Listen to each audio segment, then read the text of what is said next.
आस्था और विश्वास की आड़ में छिपे एक ऐसे दरिंदगी के काले साम्राज्य की दास्तां जिसने न केवल महाराष्ट्र बल्कि पूरे देश के अंदर आत्मा को झकझोर कर रख दिया है और जिसे सुनकर किसी भी सभ्य इंसान की रूह कांप जाए। नासिक के शांत इलाकों से निकलकर आई यह खौफनाक हकीकत किसी डरावनी फिल्मी थ्रिलर की पटकथा जैसी लगती है, जहां एक 67 वर्षीय स्वयंभू ज्योतिषाचार्य जो खुद को गर्व से कैप्टन कहलवाता था, भक्ति और ज्योतिष की पवित्रता के पीछे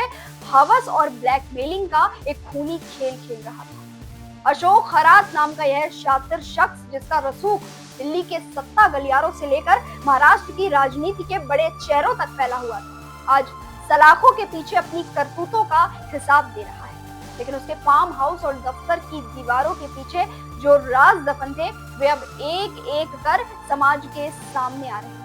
इस घिनौने खेल का पर्दाफाश तब हुआ जब एक 35 वर्षीय बहादुर महिला ने समाज के डर को किनारे करके त्याग कर अपनी आप बीती सुनाई, जिसमें उसने आरोप लगाया कि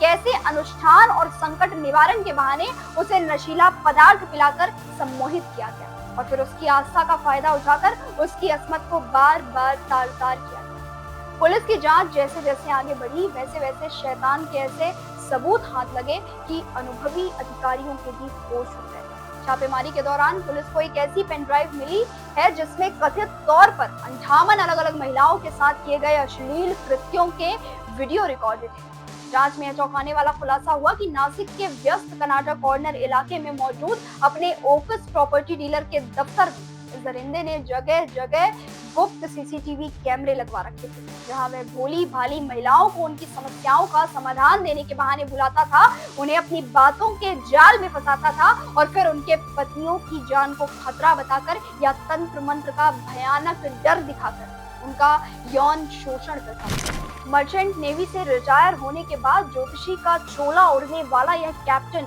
मिरगांव में एक आलीशान आश्रम और भव्य ईशानेश्वर मंदिर का सर्वे सर्वा बना बैठा हुआ था, जहां अक्सर रसूखदार नेताओं और प्रभावशाली लोगों का जमावड़ा लगा रहता था, जिसे पीड़ित महिलाएं शिकायत करने की हिम्मत तक नहीं जुटा पाती। पुलिस ने इस अपराधी को पकड़ने के लिए किसी फिल्मी जासूसी मिशन की तरह आधी रात को एक गुप्त ऑपरेशन चलाया और गिरफ्तारी की खबर लीक ना हो, इसलिए चोर का शोर मचाते हुए उसके फार्म हाउस में फिल्मी अंदाज में दाखिल हुई और इससे पहले कि वह कुछ समझ पाता, उसे उसके बेडरूम से धर दबोचा गया, जहां से न केवल आपत्तिजनक दस्तावेज बल्कि अवैध पिस्तौल और जिंदा कारतूस भी बरामद किए गए।